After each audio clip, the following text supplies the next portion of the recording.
اعوذ باللہ من الشیطان الرجیم، بسم اللہ الرحمن الرحیم۔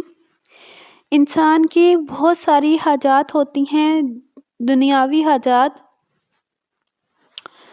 اور آج میں اسی سلسلے میں سورہ بنی اسرائیل کا وظیفہ آپ کے ساتھ شیئر کروں گی، اور سورہ بنی اسرائیل کے اور بھی فوائد اور فضیلتیں آپ کے ساتھ شیئر کروں گی۔ اسے پڑھنے کا طریقہ بھی شیئر کروں گی، اور اسے کس مقصد کے لیے آپ پڑھ سکتے ہیں وہ سارے مقاصد بھی آپ کے ساتھ شیئر کروں گی۔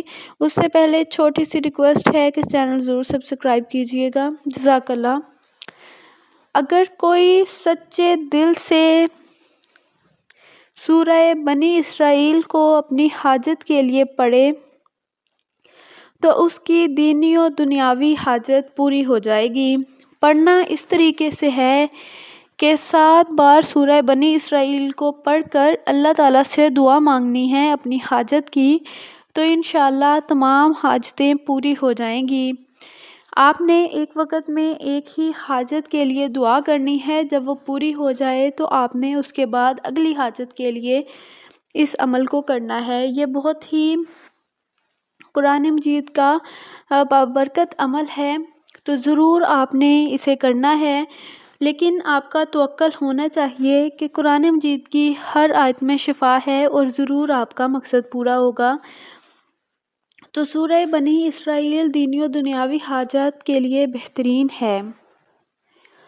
سورہ بنی اسرائیل کا اگلا وظیفہ شیئر کریں، اگلا عمل شیئر کریں، تو وہ یہ ہے کہ اگر بچہ کم بولتا ہو تو اس کے وارث کو چاہیے کہ سورہ بنی اسرائیل کو مشک و زعفران سے لکھ کر بچے کو پلا دے، تو اس سورہ کی برکت سے بچہ فصیح زبان ہو جائے گا۔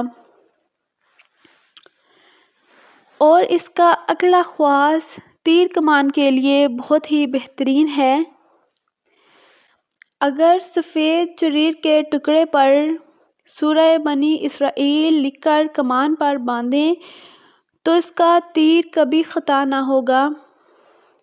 اور سورہ بنی اسرائیل کا اگلا فائدہ یہ ہے کہ جس کو جن بھوت وغیرہ کا خوف ہو، اس خوف کو دور کرنے کے لیے سورہ بنی اسرائیل کو پڑھا جائے تو خوف دور ہو جائے گا۔